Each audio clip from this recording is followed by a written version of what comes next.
नमस्कार, दृष्टि teaching exams के यूट्यूब चैनल पे आपका फिर से स्वागत है। मेरा नाम है संजू और हम आपके लिए फिर से आज सीटेट के कुछ previous year questions, maths and pedagogy के प्रीवियस ईयर क्वेश्चंस को लेकर आए हैं। हालांकि मैथ्स एंड पेडागोजी के अंदर दो टॉपिक होता है, एक कंटेंट एंड एक होता है पेडागोजी का, जो शिक्षा शास्त्र के नाम से जाना जाता है हिंदी में। तो हम लोग मैथ्स के प्रीवियस ईयर क्वेश्चंस के मतलब कंटेंट के पोर्शन पे अभी चर्चा कर रहे हैं। तो इसी तरह आप लोग को हम लोग कुछ कुछ कंटेंट प्रोवाइड कराते रहेंगे, जैसे previous year questions, syllabus discussion, या कह सकते हैं कि कुछ थ्योरी टाइप का जो पेडागोजी में के अंदर होता है। हम लोग उस पर कुछ ना कुछ लेकर वीडियो आते रहेंगे और आपकी तैयारी को बहुत ही शानदार करा देंगे। बट आप हमारे चैनल को जल्दी से सब्सक्राइब कर लीजिए, वीडियो पर लाइक करिए, वीडियो पर कमेंट करें और ज़रूर लोगों तक पहुँचाएँ उनको जो सीटेट की तैयारी कर रहे हैं या सीटेट का पेपर देना चाह रहे हैं। तो आपको यहाँ पे दिख पा रहा होगा हम लोग चर्चा कर रहे हैं सीटेट के ऊपर, और सीटेट में भी हम लोग प्रीवियस ईयर क्वेश्चंस, जो कि बहुत ही महत्वपूर्ण हो जाता है, क्योंकि प्रीवियस ईयर क्वेश्चन से आपको ये जरूर आइडिया लग जाता है कि क्वेश्चंस कैसा पूछा जाएगा या कैसा पूछा जाता था। तो उसी के आधार पर आप एक एजम्पशन कर सकते हैं कि अब क्वेश्चंस ऐसा पूछा जा सकता है और हम उसकी तैयारी किस तरह करें। तो सबसे ज़रूरी चीज़ है प्रीवियस ईयर क्वेश्चंस, और ख़ास करके अगर सीटेट की पेपर की बात करें तो इसमें पेडागोजी के अंदर प्रीवियस ईयर्स का क्वेश्चंस करने से ये फ़ायदा होता है कि आपको कुछ ना कुछ क्वेश्चंस का हिंट मिल जाएगा आने वाले ईयर्स में, क्योंकि इसमें कुछ नया होता नहीं है, क्योंकि वही थ्योरी है, वही सब कुछ है। आप एक बार सब कुछ पढ़ लें, प्रीवियस ईयर क्वेश्चंस लगा लें, उसके बाद देखा जाएगा तो आपको आराम से 15 में से 10 से 12 क्वेश्चन आप इजीली अटेम्प्ट करके आते हो। कुछ क्वेश्चंस तो ऐसा होता है कि आप देखते ही सॉल्व कर लेते हो, क्योंकि उसमें कुछ ज़्यादा हो रहता नहीं है। ऑप्शन को एलिमिनेट करते रहिए, आपका क्वेश्चन सॉल्व होता रहेगा। बहुत ही अच्छा टॉपिक है पेडागोजी, और पढ़ना भी चाहिए। उससे आपको ये ज़रूर आइडिया लगेगा कि कैसे बच्चों को पढ़ाना चाहिए और आपके अंदर क्या क्या टीचिंग स्किल्स होनी चाहिए, जिससे कि आप बच्चे को पढ़ा सकें। बेसिक फंडा क्या है सीटेट का, कि आपको टीचर बनाना है ना। आप टीचर बनने के लिए ही तो ये परीक्षा देते हो ना, लिखा हुआ भी है ना, केंद्रीय शिक्षक पात्रता परीक्षा। मतलब शिक्षक बनने के लिए जो एक परीक्षा होती है ना, वही है सीटेट, है ना। तो ये बहुत जरूरी चीज है। तो यहाँ पे देख पा रहे हैं हम लोग कर रहे हैं गणित एवं शिक्षा शास्त्र कक्षा 1 से 5। हम लोग पेपर 1 पे डिस्कशन कर रहे हैं, हालांकि पेपर 2 पे भी डिस्कशन होता है, ठीक है ना। तो आज जो हम लोग डिस्कशन कर रहे हैं वो है पेपर 1, जिसको 1 to 5 कक्षा के नाम से भी जानते हैं। मतलब 1 से 5 तक के बच्चों को पढ़ाने के लिए आपको जिस पेपर की परीक्षा देनी होती है उसको कहते हैं पेपर 1, है ना। तो मैथमेटिक्स एंड पेडागोजी एक समझ लीजिए उसमें खंड का नाम है ना। उसके अंदर 30 क्वेश्चंस पूछे जाते हैं या 30 मार्क्स के नंबर क्वेश्चंस पूछे जाते हैं। हम लोग आज चर्चा करेंगे डेसिमल एंड फ्रैक्शंस पे। हिंदी में क्या कहते हैं इसको, दशमलव एवं भिन्न। दोनों कहीं ना कहीं एक दूसरे से बहुत रिलेटेड है, क्योंकि दशमलव ही कई बार भिन्न बन जाता है और भिन्न ही कई बार कन्वर्ट होकर दशमलव बन जाता है। तो आपको इसमें रिलेशन ढूंढने आना चाहिए, आपको इसके बीच सामंजस्य करने आना चाहिए, फिर आराम से आप दशमलव भिन्न को समझ पाएंगे। थोड़ा सा कॉन्सेप्ट की अगर बात करें तो दशमलव का मतलब क्या, जैसे 1.2, ये कोई भी संख्या दशमलव में लिखा है, अगर इसी को हम 12/10 लिख दें, दोनों एक ही बात है, तो ये क्या है, फ्रैक्शन में है ना, भिन्न जिसको कहते हैं। और अगर इसको छोटा कर दे तो ये 6/5 हो जाएगा। तो आप समझिए 1.2 हो या 12/10 हो या 6/5 हो, सारा क्या है, एक ही बात है, सारा एक ही बात है ना, कोई अंतर नहीं है। तो इसके बीच आपको रिलेशन इस्टेब्लिश करने आना चाहिए कि 6/5 को हम 1.2 कैसे लिखे। 6 को 5 से डिवाइड करेंगे ना तो 1.2 ही आएगा, 12/10 भी करेंगे तो 1.2 ही आएगा। तो फ्रैक्शन क्या होता है ना, या भिन्न की बात अगर हम करें तो भिन्न जो होता है वो p/q के फॉर्म में होता है। p का मतलब होता है अंश, है ना, न्यूमरेटर जिसको इंग्लिश में कहते हैं। q का मतलब हर, मतलब अंश बटे हर ही हमारा फ्रैक्शन है। मतलब न्यूमरेटर इंग्लिश में अगर बात करें तो न्यूमरेटर अपॉन डिनोमिनेटर होता है ना। जिस बच्चे को हिंदी समझ नहीं आ रहा आप यहाँ से देख सकते हैं, न्यूमरेटर अपॉन डिनोमिनेटर ही फ्रैक्शन होता है। जरूरी नहीं कि कौन बड़ा होगा कौन छोटा होगा, उससे लेना देना नहीं है।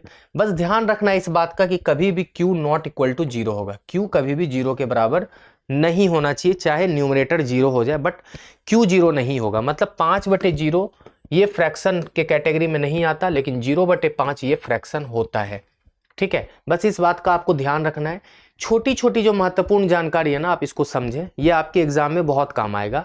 हो सकता है कि सीधा सीधी ऐसा ही क्वेश्चन बना दे।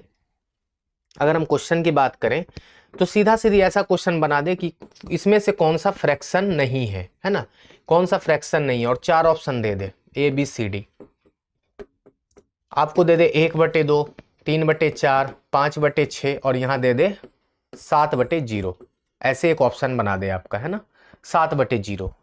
और इसमें पूछे कि इसमें कौन सा फ्रैक्शन नहीं है, तो आपको अगर ये कॉन्सेप्ट पता होगा जो मैंने अभी बताया है कि कभी भी डिनोमिनेटर 0 नहीं होगा, तो आप बता देंगे आराम से कि ऑप्शन सी हमारा फ्रैक्शन नहीं है। लेकिन जो बच्चा अगर इस बात को ध्यान नहीं दिया होगा कि डिनोमिनेटर कभी भी 0 नहीं हो सकता, तो वो ढूंढता रह जाएगा, समझ नहीं पाएगा कि कौन से ऑप्शन पे क्लिक करे, क्योंकि सब PYQ के फॉर्म में है, सब यहाँ पे बटे के फॉर्म में, तो कन्फ्यूजन हो जाएगा। इसलिए आपको ये पता होना चाहिए कि फ्रैक्शन PYQ के फॉर्म में तो होता है, लेकिन Q हमेशा आपका नॉट इक्वल टू 0 होगा। मतलब डिनोमिनेटर कभी भी 0 नहीं हो सकता, इस बात को ध्यान रखना है। उसके पीछे रीजन है, रीजन क्या है कि 0 से किसी भी संख्या को हम भाग देंगे ना, तो उसका आंसर इन्फिनिटी आता है, मतलब नॉट डिफाइंड भी कह सकते हैं, मतलब उसका कोई मतलब मान डिफाइंड नहीं होता है ना। 0 से कोई संख्या को हम भाग नहीं दे सकते, लेकिन 0 से 0 भाग लग जाता है, ठीक है ना, 0 भाग लग जाता है किसी भी संख्या से, और इसका मान 0 ही आता है ना, क्योंकि 0 × 7 0 ही होता है। तो इस बात का बस थोड़ा थोड़ा जो है छोटा छोटा कॉन्सेप्ट आप इसको समझिए, उसके बाद आप आराम से फ्रैक्शन और भिन्न को समझ जाएंगे। चलिए सीधे हम लोग क्वेश्चंस पे आते हैं। पहला क्वेश्चन आपका यहां दिख रहा होगा, ठीक है, इसको हम लोग नीचे कर लें। पहला क्वेश्चन आपका क्या है यहाँ पे, एक विद्यालय में 96 मतलब 96 शिक्षिकाओं में से 3/8 शिक्षिकाएं उच्च विद्यालयी कक्षाओं में पढ़ाती है। यदि उच्च विद्यालयी शिक्षिकाओं का 2/9 भाग गणित शिक्षिकाएं हैं, तो उच्च विद्यालयी शिक्षिकाएं जो गणित नहीं पढ़ाती है उनकी संख्या क्या है ना।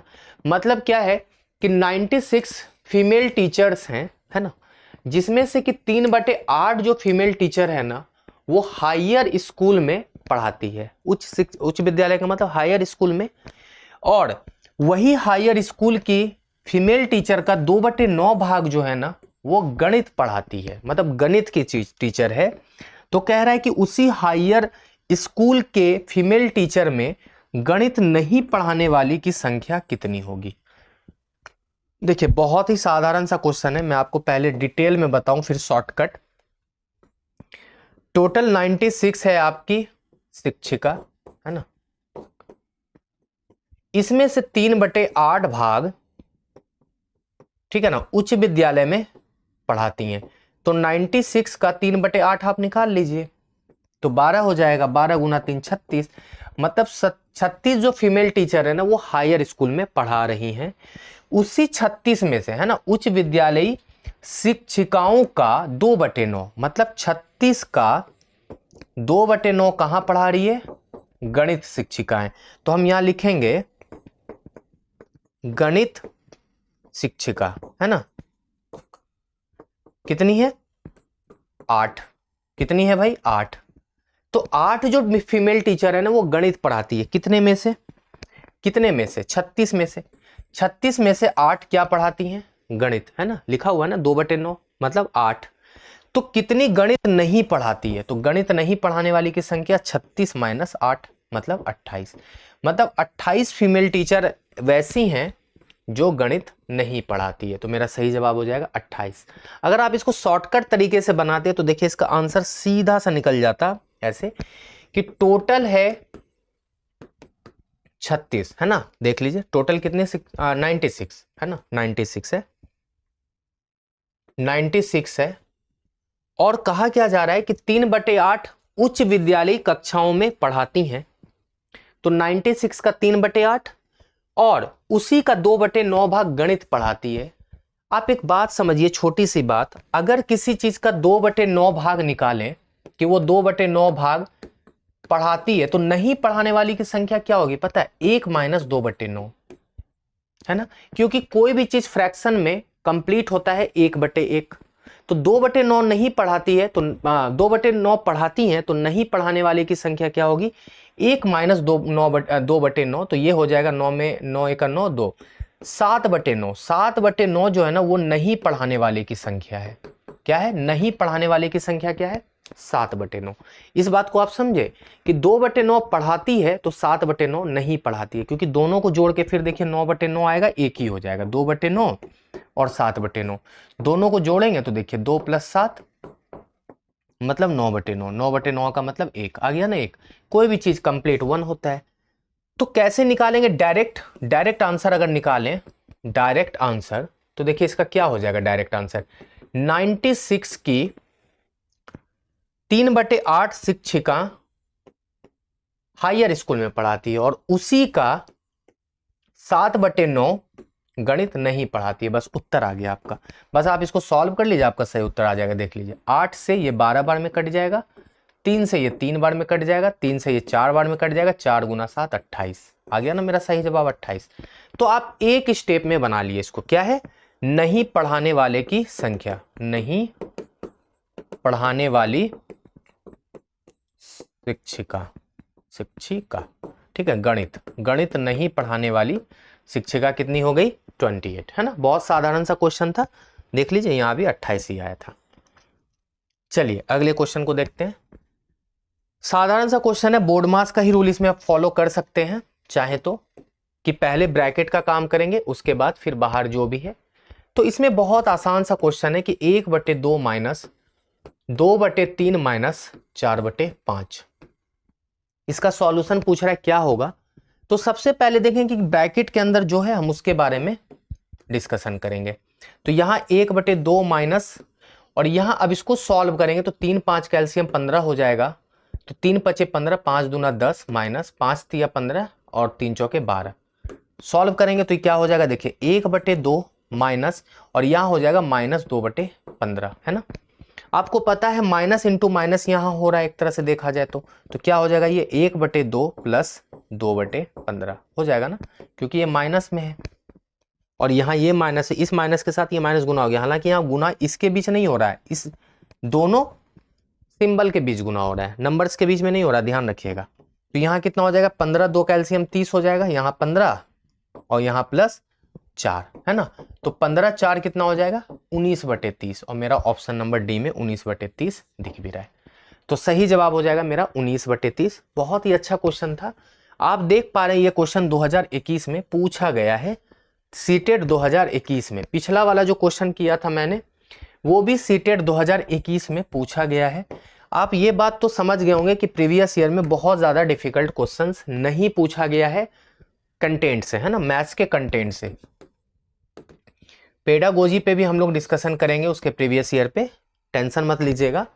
बस पहले आप लोग ये देखिए, क्योंकि कोई भी चीज आसान से स्टार्ट करना चाहिए जिससे कि आपको तनाव ना हो, तो हम लोग पहले आसान से कोशिश कर रहे हैं करने का शुरुआत। निम्नलिखित में कौन सा तुल्य भिन्न का जोड़ा है, देखिए इसमें बोला जा रहा है तुल्य भिन्न। सबसे पहले हमको तुल्य भिन्न समझ में भी तो आना चाहिए होता क्या है। देखिए इंग्लिश में इसका नाम होता है इक्विवेलेंट फ्रैक्शन। इक्विवेलेंट फ्रैक्शन का मतलब तुल्य भिन्न, इक्विवेलेंट फ्रैक्शन का मतलब तुल्य भिन्न, ठीक है ना। तो इक्विवेलेंट क्या होता है, दो फ्रैक्शन आपस में इक्विवेलेंट तब होगा जब उसका मान समान हो। जैसे समझिए एक बात, छोटी सी बात, 3/4 का इक्विवेलेंट फ्रैक्शन हम 6/8 लिख सकते हैं, क्योंकि देखिए दोनों एक ही चीज है।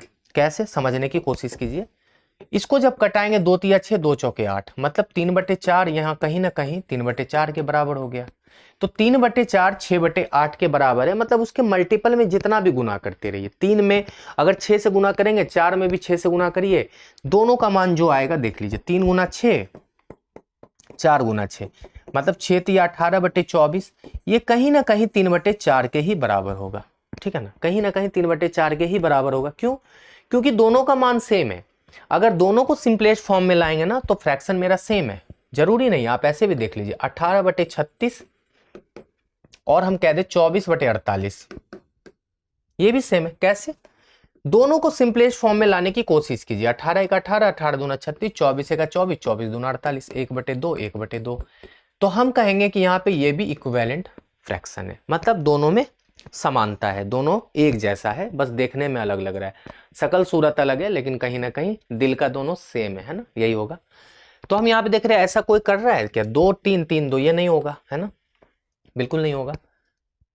3 3 ऊपर है, 4 7 नीचे, ये भी नहीं होगा, ठीक है ना। 1 3 4 4, ये भी नहीं होगा और ये भी नहीं होगा। तो आंसर कौन सा है, मुझे लगता है यहाँ पे टाइपिंग मिस्टेक हो गया है, 3 की जगह यहाँ 4 कर लीजिए, ठीक है ना, यहाँ पे 4 कर लीजिए। अब देखिए 1/2 और 4/8, जब 4/8 को सिंपलेस्ट फॉर्म में कन्वर्ट करेंगे ना तो देख लीजिए क्या होगा, 4 1 4 2 8, मतलब 1/2 बराबर 1/2 होगा, ठीक है ना। तो मेरा आंसर हो जाएगा 1/2 और 4/8, क्योंकि 4/8 कहीं ना कहीं आधे के बराबर ही तो है, 4 1 4 4 2 8, ठीक है। निम्नलिखित में से सबसे बड़ी और सबसे छोटी भिन्न क्या है, क्रमशः का मतलब सबसे पहले आपको बड़ी बताना है फिर छोटी बताना है, क्रमशः वर्ड लगा हुआ है ना, रिस्पेक्टिवली। अब देखिए कितना भिन्न है मेरे पास, 1 2 3 4 5 6, तो पहले है 3/4, फिर 6/7, 1/2, 2/3, 4/5 और 5/6।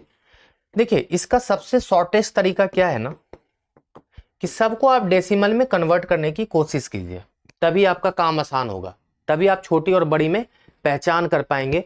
नहीं तो फिर सारे का अगर न्यूमरेटर और या डिनोमिनेटर सेम करे तो समय बहुत ज़्यादा लगेगा एलसीएम निकाल के, तो उससे बेटर है कि आप फ्रैक्शन में कन्वर्ट करें।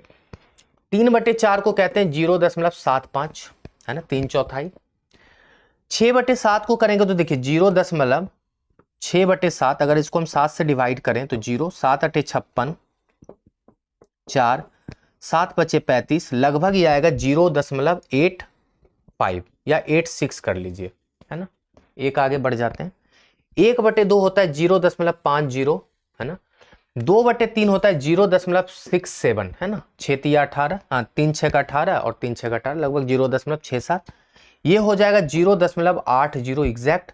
और ये 5/6, मतलब 6 से 5 को डिवाइड करेंगे तो कितना हो जाएगा, 6 8 48, यहाँ 2 हो जाएगा तो 6 3 18, लगभग 0.84 ले लेते हैं इसको, है ना।